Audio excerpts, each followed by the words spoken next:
Asalaamu calaykum waraxmatullaahi wabarakaatuh. Kulanti wacan oo wanaagsan daawadayaal iyo dhegeystayaal kusoo dhawaada channelkeena Xayis Growers. Runtii waxay soo gaaraya hadda kor waxaan soo dhigay cashar ama qoraal aan soo dhigay page Facebook-ga oo aan kaga hadlay runtii shuruudaha waxa la yiraahdo Google AdSense ayaa runtii aan soo dhigay. Marka asxaab badan ayaga codsaday inaan muuqaal ka duubo, aan muuqaal sameeyo bal qaabka uu shaqeeyo qaab cod ahaan ah maadaama qoraalku dadka uu ku adag yahay ay jecel yihiin inay daawadaan muuqaalada oo kaliya. Marka cashirkan waxaan u talagalay inaan kula wadaago bal shuruudahaas ayagoo cod ahaan ah aan la wadaago. Runtii marka hore markaad go'aansato inaad YouTube-ka channel ka samaysato oo aad cashar soo geliso ama barnaamijyo kale soo geliso, runtii waxay kaga baahan tahay shaqo gooniya ama inaad time siisid runtii waqti cayiman aan siisid. Tusaale maalintii 1 hour 2 hours 2 saac 3 saacadood inta time u heli kartid inaad siido ayuu u baahan yahay. Talaabada labaad waxay tahay inaad shaqada bilowdid oo aad sameeyid channel ka samaysid ayaa talaabada labaad ah. Talaabada saddexaad waxay tahay inaad soo upload gareysid ama aad soo gelisid muuqaaladii aad ugu talagashay inaad soo geliso muuqaalkaada channelkaada.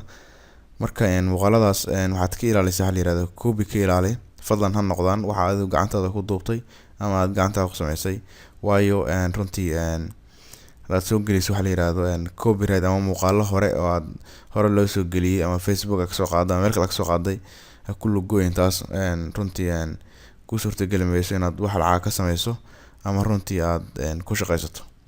Waa copyright lama ogola. Haddii 3 jeer lagu helo ama 3 copyright ama muuqaalo aad soo geliso runtii automatically ayaa loo xirayaa channelkaada, lagana saarayaa muuqaalada ku jira oo ku jirayaan, laakiin waa la xirayaa, suspended ayaa laga dhigayaa. Marka waxaad iska ilaalisaa waxa la yiraahdo copyright iska ilaali. Talaabada saddexaad waxay tahay muuqaaladaadu ha noqdaan kuwo fasax ah runtii dadkuna ay ka faa'iideysan karaan, qofti daawadana soo jiidanaysa, runtii time badan la gelshay oo la idadigareeyay laga shaqeeyay, haddii codka ha lahayd haddii muuqaalka ha lahayd wax walba time la gelshay. Soomaali waxa maqla jecel yiraahdo geedka orod lagu koro orada lagu soo dagaameed mamahadi. Marka asamayn inaad cashirka inta hore ka duubto hore ka soo geliso ama muuqaalka inta hore ka duubto hore ka soo geliso. Waxaad u baahan tahay inaad time siido editing, aad soo jarjarto, soo habaydo, aad soo saarto video qurux badan. Ma inaad soo saarto video runtii video qaawan inaad soo saarto maahan. Marka video dhar loo sharaxay inaad soo saarto laga rabaa. Marka time ay qaadanaysaa. Midda kale waxay tahay markaad muuqaalada soo gelisid intaadan furan Google AdSense waxaad u baahan tahay waxa la yiraahdo 10,000 oo views ah ama inaad hesho 10,000 oo daawadayaal ah. Tusaale waxaad soo gelisay 20 video ama 20 muuqaal, 20kaas muuqaal kasta waxa daawada kan waxa daawada 2,000, kan waxa daawada 500, kan waxa 700. Markii la isku geeyo waa inay ka badnaadaan 10,000. Markay 10,000 ka badnaadaan sidoo kale mid jirta markii aad 10,000 gaartid waxa macquul ah marka hore channelkaada bilaabaysid inuu kugu adkaado, dad badan la kulmay inuu kugu adkaado ay 10,000 inaad gaarto 10,000 inaad gaarto ay runtii kugu qaadato muddo adiga waran 4 bilood 5 bilood. Laakiin qofka runtii dad soo bandhigayo waxyaabo fun ah oo runtii dadka soo jiidanaya waxa macquul ah inuu 1 month ama 2 months ku gaaro.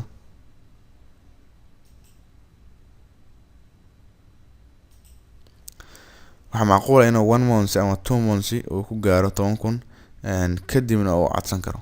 Marka aduu channelkaadu si dhaqsi ah u koro ama grow u sameeyo waad codsan kartaa. Laakiin haddii ay time kugu qaadato ama 6 bilood 5 bilood 4 bilood kugu qaadato waxaan ka codsanayaa markaad 10,000 gaartid inaadan dalban AdSense, waayo inaad 10,000 samayso waxay kugu qaadatay runtii time. 10,000 views Google AdSense lacag dhaxal lagama sameeyo. Marka waxa waaye time-ka inaad iska khasaarida maahan, waa inaad si laba jibaartay dadaalkaada ilaa aad ka helaysid muuqaal walba aad soo dhigtay inay ugu yaraan daawadaan 20,000 muuqaal kasta. Kadib ayaad runtii ka shaqeysan kartaa YouTube-ka AdSense furo kartaa. Marka taas kalena waa qodob kale runtii kadibna waxa markaad gaarto oo channelkaada grow sameeyo oo runtii aad haysatid subscribers fara badan aad hesho oo muuqaal walba aad soo dhigto runtii aad helaysid waxa la yiraahdaa feedback, aad helaysid daawadayaal fara badan. kadib waad ku xiran kartaa waxa la yiraahdo AdSense-ga si aad lacag uga sameyso. marka qodobka afraad waxa waaye runtii inii sheego waxa la yiraahdo waxaad furanaysaa waxa la yiraahdo Google account. inaad furato ayaa loo baahan yahay. markaad furato runtii Google account AdSense account markaad furato wuxuu ku suurtagelinayaa inaad si wanaagsan aad ugu xirto channelkaada. qodobka shanaad waxa waaye inaad iswaafajidid YouTube channel iyo AdSense-ga inaad iswaafajidid aad isku xirtid. kadibna AdSense-ga ama YouTube videogaada ayaa lagu daabacayaa xayeysiino fara badan oo company kala duwan lagu xayeysiinayo. marka taasna waa qodobkaas waaye aad sameeysid. markaad dalbato runtii caqabado kala jira oo dadku ay soo weydiin badanaa. markuu qofku dalbado inuu iska diiwaan geliyo Google AdSense, time ayay qaadanaysaa, waana 3 isbuuc ama 2 isbuuc ay qaadanaysaa. laakiin dad badan ayaa la kulmay inay runtii time ku qaadato around 1 month ama 2 months ay ku qaadato. runtii dadkaasna waxa waaye waa channel-adooda ayaa yar runtii, waana channel yar waaye, adiga 1000 subscribers iyo 20,000 oo views haysta. marka waxa waaye hadii xayeysiin lagu daabaco ama xayeysiin lagu daro ama la aqbalo, xayeysiintiis wax dhaxa kama sameyn karo ama lacag inta u badan kama sameyn karo. hadii u badato lacag yar oo adiga $5 $6 amal ka sameyn karaa bishii.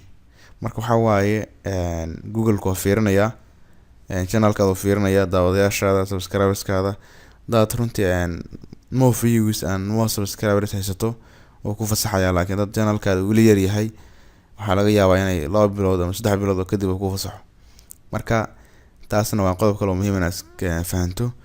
marka cashirka xiga ama insha Allah muuqaalka xiga oo isla YouTube ku saabsan ama AdSense waxyaabo qoseeya waxaan idinku bari doonaa qaabka loo sameeyo Google AdSense ayaan insha Allah inoo soo gudbi doonaa hadii la yiraahdo. Assalaamu calaykum waraxmatullaahi wabarakaatuh.